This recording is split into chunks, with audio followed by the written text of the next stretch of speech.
Application of आज हम लोग पढ़ेंगे एप्लीकेशन ऑफ इंटीग्रल, जिसमें एरिया ऑफ अंडर कर्व के बारे में जानेंगे। अब देखो एरिया ऑफ अंडर कर्व कैसे फाइंड करेंगे। जैसे मान लो कि आपके पास कोई ग्राफ दिया हुआ है, कहीं भी स्पेस पे मान लो कोई दो कर्व है। जैसे सपोज करो ये कर्व था जो कि y is equal to f x था, इसका वैल्यू। दूसरा कर्व मान लो कि ये भी है, मान लो इस पॉइंट पे कट कर रहा है, तो इसको y is equal to g x मान लो। आपके पास दो कर्व है, कहीं भी दो कर्व आपस में मान लो इस तरीके से कट रहे हैं, इसके बीच में जो एरिया दिख रहा है, मुझे इस एरिया को फाइंड करना है। अब एरिया तो कोई रेक्टेंगल नहीं है, एरिया तो ये ना कोई रेक्टेंगल दिख रहा है ना कोई ट्रायंगल दिख रहा है, फिर इस एरिया को कैसे फाइंड आउट करेंगे। तो देखो इस एरिया को निकालने में आपको थोड़ा सा मेहनत करना है। मेहनत क्या करना है, इस एरिया को हम लोग इंटीग्रेशन के हेल्प से फाइंड कर सकते हैं। देखो कैसे, अगर आपको इसका एरिया निकालना है तो सबसे पहला एक काम करो, अब इस पॉइंट से डालो परपेंडिकुलर एक यहां पे और दूसरा परपेंडिकुलर एक यहां ड्रॉ करो।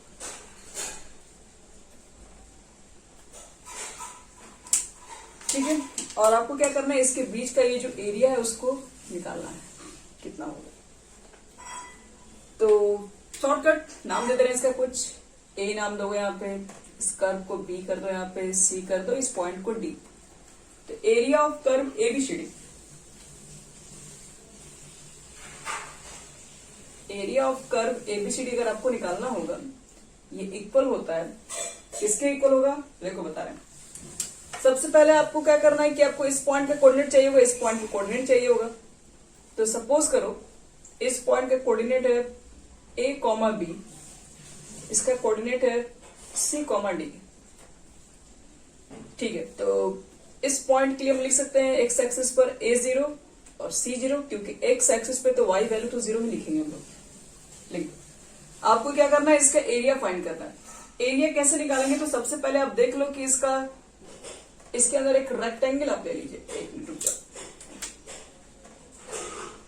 यहाँ पर एक रेक्टेंगल का इमेजिनेशन करो। इसको हम लोग पढ़ते हैं इंटीग्रेशंस के अंदर ही पढ़ते हैं, जो सम ऑफ लिमिट्स पढ़ते हैं वही चीजें। ये एक हमारा रेक्टेंगल है, और हम जब छोटे छोटे जब रेक्टेंगल्स लेके मेजर करेंगे, उस एरिया को निकालेंगे, ऐड कर देंगे सबको, तो एरिया आ जाता है। तो मतलब ले देखिए, आप जो डेफिनेट इंटीग्रल जो सीखते हैं, वो डेफिनेट इंटीग्रेशन हमें क्या बताता है, एक तरीके का वो एरिया को तो रिप्रेजेंट करता है। देखो बच्चे लोग, अगर मुझे मान लो कि इस कर्व की एरिया निकालनी होगी, तो आप क्या कर लो कि जिस एक्सिस, मान लो कि मैंने एक्स एक्सिस लिया है, तो एक्स एक्सिस के लॉन्ग ये मैंने लिमिट रखा हुआ है, ए है सी है, मतलब ये जो आपके पास जो ग्राफ है, जो कर्व है, वो ए और सी के बीच में बाउंडेड है, इसी सी के बीच में बंधा हुआ है। एक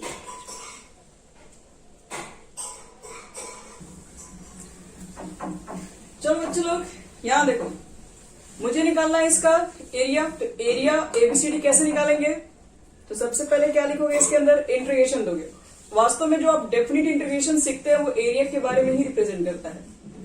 तो आपको क्या करना है, पहले आपको देखना है कि ये जो आपके पास यहां से आप तक आपको एरिया निकालना है, वो यहां से यहां तक जो गिवन फिगर है वो ए और सी के बीच में है। तो लोअर लिमिट, हाँ बोलिए।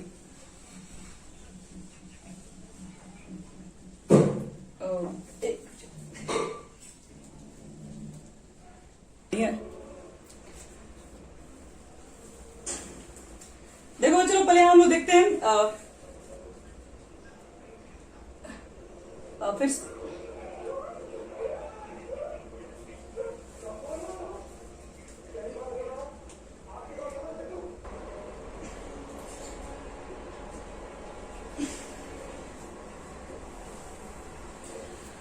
थोड़ा सा यहाँ पर देखते हैं, थोड़ा बाहर बहुत चले गए हम लोग, थोड़ा पढ़ाई पर ध्यान देते हैं, तो आज के क्लास हो जाएगा खत्म।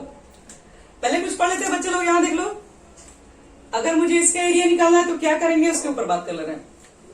इसके एरिया निकालोगे तो पहले आप चेक करो कि ये जो एरिया है कहाँ कहाँ बाउंडेड है। तो यहां से यहां तक बाउंडिंग है, तो इसका लोअर लिमिट रखो, इस पॉइंट का अपर लिमिट रखो। मतलब कहने का मतलब है कि इसको मिला दो एक्स एक्सिस से, सपोज तो एक्स एक्सिस से मिलाया तो इसका लोअर लिमिट जो सबसे कम वैल्यू है वो तो ए दिख रहा है, और यहाँ वाला जो वैल्यू है वो तो बड़ा वैल्यू दिख रहा है ना, तो इसको हम लोग यहाँ रख देंगे।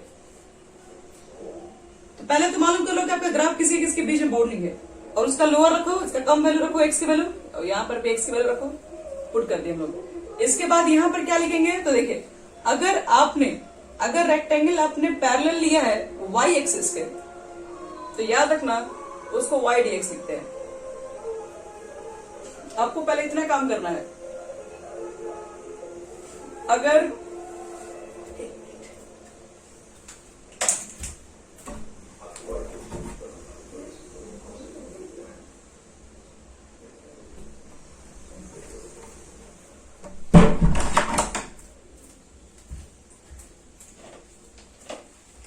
देखो, अगर आपके पास रेक्टेंगल वो पैरेलल होगा वाई एक्सिस के, तो आपको वाई डी एक्स लिखना है बस। तो वाई डी एक्स यहां लिख देना। लोअर लिमिट बताएं कि यहाँ पर जो ग्राफ जिस पॉइंट पे 2 कट कर रहा होगा उसका लोअर वैल्यू नीचे रखना होगा, अपर वैल्यू ऊपर पुट करना होता है, इतना लिख दीजिएगा, वाई डी एक्स लिखना है। इसके बाद अगला स्टेप क्या करेंगे, देखो वो बता रहे। जो यहाँ पर अगला स्टेप होगा बच्चे लोग, यहां से हम लोग यहाँ पे तो डीएक्स लिखा है ना, तो इंटीग्रेशन जो होगा वो तो एक्स का होगा, वाई तो होगा नहीं इंटीग्रेशन। तो हम लोग क्या करेंगे, वाई की वैल्यू निकालते हैं। यहाँ पर वाई की वैल्यू कैसे निकालते हैं, तो ये जो आपका रेक्टेंगल है वो अपर पार्ट पे पहले टच कर रहा है, तो अपर पार्ट पहले यहाँ पे चेक करते हैं। रेक्टेंगल का जो अपर पार्ट है वो जिस कर्व पे टच कर रहा होगा उस कर्व से वाई का वैल्यू निकाल के पुट करते हैं। तो उस कर्व से वाई की वैल्यू निकालोगे तो क्या लिखोगे, एफ एक्स, हाँ अब रुझे, और फिर बीच में होता है माइनस। फिर आप क्या करेंगे, यहाँ पे ये जो आपके पास रेक्टेंगल है इसका जो लोअर पार्ट जिस कर्व पे टच कर रहा होगा उस कर्व से आप y की वैल्यू निकाल के पुट करोगे तो y इज इक्वल टू यहाँ पे gx है। और फाइनली ये दोनों माइनस करने के बाद जितना आएगा इसका इंटीग्रेशन निकाल दो, इसी से निकलता है एरिया अंडर कर्व, मतलब एरिया ऑफ एबीसीडी निकल जाएगा आपका। फिर से सुन लो, एरिया कैसे फाइंड करते हैं, फिर से एक बार बता दे रहे हैं। आपके पास क्या होगा, एक ग्राफ होगा, कहीं भी कर्व कट कर रहा होगा, कहीं भी मान लो पूरे स्पेस में कहीं भी 2 कर्व आपस में कट कर रहा है। मैं पूछ रहा हूँ कि आप बाउंडिंग जो रीजन दिख रहा है उसके एरिया फाइंड करो। तो एरिया मतलब क्या होता है, हम लोग जो इंटीग्रेशन पढ़ते हैं एक्चुअल इंटीग्रेशन क्या बताता है, इंटीग्रेशन में बताता है कि आप कहीं भी चीजों का एरिया निकाल सकते हैं। कहीं भी ग्राफ आप कहीं भी सिर्फ कट रहा है, मान लो कहीं भी चीज अगर बाउंडिंग की गई है, वह रेक्टेंगल नहीं है, अगर सर्कल्स नहीं, क्योंकि हम लोग सिंपल सा तो एरिया जानते हैं, रेक्टेंगल सर्कल ट्रायंगल ये सब कुछ जानते हैं, लेकिन इस टाइप के कर्व का एरिया निकालना अभी तक हम लोग नहीं जानते। तो ये सब का एरिया निकालने के लिए हम लोग सीखते हैं किसके अंदर, इंटीग्रेशन के अंदर सीखते हैं। तो आपको क्या करना पड़ेगा कि जो भी कर्व जो आपस में जो कट कर रहा है, कहीं भी कट कर रहा है, तो आपको क्या करना पड़ेगा, उसके अंदर एक रेक्टेंगल ले लेना। रेक्टेंगल अगर वो वाई एक्सिस के पैरेलल लिए हो तो वाई डी एक्स लिखोगे। अगर ये एक्स एक्सिस के पैरेलल, हम रेक्टेंगल ऐसे भी तो ले सकते थे, तो अगर एक्स एक्सिस के अगर पैरेलल लोगे तो इस रेक्टेंगल के लिए हम लोग क्या लिखते हैं, एक्स डीवाई लिखना, ध्यान रखना। तो अगर आप वाई एक्सिस के पैरेलल लिए हो तो वाई डी एक्स लिखोगे। ये डीएक्स है तो याद रखना लिमिट भी एक्स का वैल्यू होना चाहिए। तो यहाँ पर ए बी था, तो लिमिट में एक्स का वैल्यू यानी ए रखेंगे, और लास्ट वाला ये जो ग्राफ है ये 2 पॉइंट के बीच में बॉन्डिंग है, तो इसका लोअर लिमिट ए पुट कर दिया, और यहाँ पर एक्स की जो वैल्यू था वो सी, ये सी यहाँ पुट कर देंगे। और उसके बाद बता दिए रेक्टेंगल का अपर पार्ट जिस पे टच कर रहा होगा वहां से y की वैल्यू निकाल के यहाँ पुट करेंगे, लोअर पार्ट जिस पे टच कर रहा होगा वहां से y की वैल्यू निकाल के यहाँ पुट कर देंगे, माइनस कर देंगे, जो आएगा हमारा आंसर होगा। अब एक छोटा सा क्वेश्चन इस पे बताएंगे तभी आपको कुछ इसमें समझ में आएगा। अगर मान लो कि अगर ये x डिवाइड अगर हम लेते हैं तो ये लिमिट y का रखना पड़ता है हमें, और वैल्यू किसका पुट करते हैं, यहाँ पर x डिवाइड है तो x का मान y के टर्म में निकाल के पुट करते हैं। चलो एक पहले क्वेश्चन लेते हैं तब आपको क्लियर होगा ये कैसे हो रहा है। जैसे मान लो हम एनसीईआरटी स्टार्ट करते हैं, एनसीईआरटी एक्सरसाइज है 8.1 का फर्स्ट ही क्वेश्चन लेते हैं। एनसीईआरटी एक्सरसाइज 8.1 देखो 8.1 के क्वेश्चन को फर्स्ट क्वेश्चन ट्राई कर रहे हैं। देखो फर्स्ट क्वेश्चन क्या आपके पास है, कह रहा है कि find the area of the reason.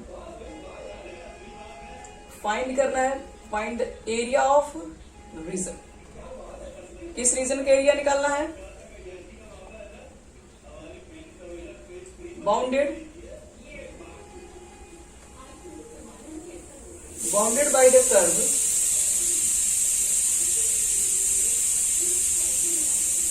y square is equal to x and the line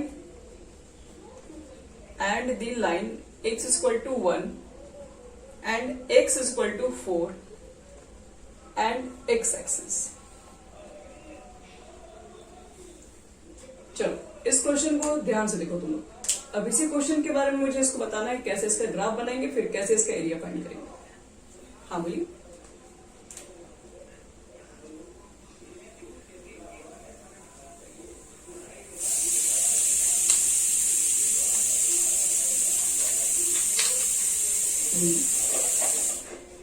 अच्छा ठीक है, देखिए हम बता रहे हैं, शुरू से बता रहे हैं स्टार्टिंग से।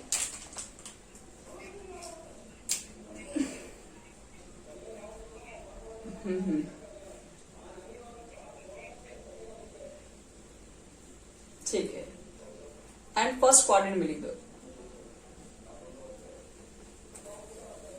देखो बच्चे लोग, इस क्वेश्चन को कैसे देखो बनाने का क्या तरीका है इसका। सबसे पहले आपके पास जो भी दिखाई पड़ रहा है इक्वेशन, आप उसको एक जगह लिखिए। एक इक्वेशन आपके पास ये है, दूसरा इक्वेशन है ये, तीसरा इक्वेशन है ये, X axis with first quadrant. देखो Y square is equal to X है, क्या लगता है किसका इक्वेशन है? आपको कल बताए थे हम,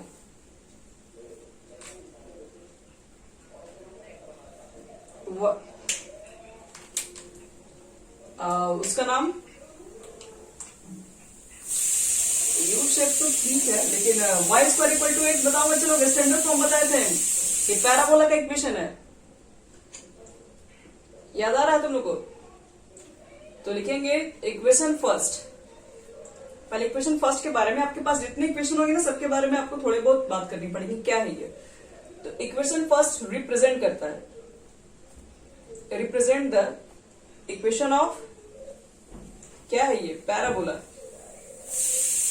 एक क्वेश्चन हो गया बच्चों 5 या 6 नंबर में, तो आपका सिर्फ बनाने वाले पे ही आंसर नहीं है, आपको हर स्टेप मतलब हर एक इक्वेशन के ऊपर बात करना पड़ेगा किसका इक्वेशन है और ये कहां पर होगा। तो इक्वेशन फर्स्ट क्या रिप्रेजेंट कर रहा है? एक पैराबोला का इक्वेशन है जिसका वर्टेक्स कहां है, कुछ वर्टेक्स, एक्स की वैल्यू 0 पुट करेंगे तो वाई की वैल्यू भी 0, कुछ vertex at origin and symmetrical, और ये सिमेट्रिकल है। कौन सी एक्सिस पे बनता ही है? Along x axis. तो ये चीज हमारा हो गया, फर्स्ट हो गया, जितना बता सकते थे इसके बारे में। लास्ट में इसका फिगर बनाएंगे, पहले इसके बारे में बात कर ली। बताओ एक्स इक्वल टू 1, इक्वेशन जो सेकंड जो आपको दिख रहा है, एक्स इक्वल टू 1, ये किसका इक्वेशन है? हाँ, इक्वेशन सेकंड जो है एक्स इक्वल टू 1 रिप्रेजेंट कर रहा है इक्वेशन ऑफ स्ट्रेट लाइन। और कहां ये है, विच इज, ये लाइन कहां होगा, किस फॉर्म में होगा? तो क्या बोलोगे?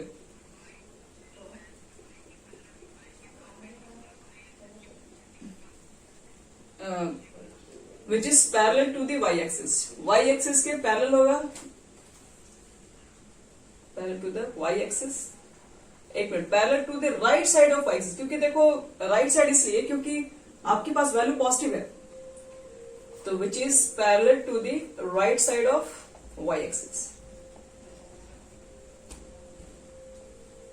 ये हो गया हमारा इक्वेशन थर्ड। क्या है बच्चे लोग? तो इक्वेशन फर्स्ट, सेकंड और थर्ड तो सेम ही है एकदम है।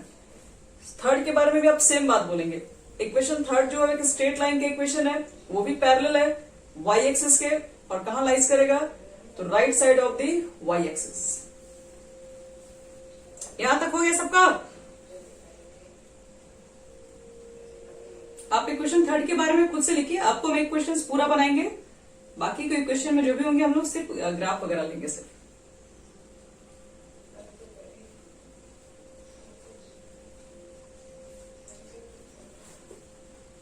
हो गया बच्चे लोग?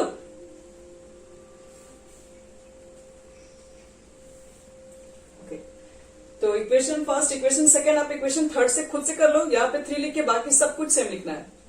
तो फर्स्ट लिख दिए, सेकंड लिख दिया, थर्ड लिख दिया। अब चलो इसका हम ग्राफ बनाते हैं।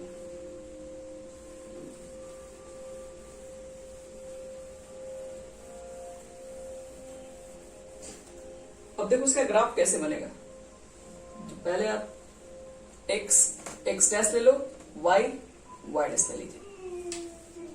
पहले तो ये होगा, फिर इसमें क्या करेंगे हम लोग, देखो इसमें क्या करेंगे हम लोग आगे।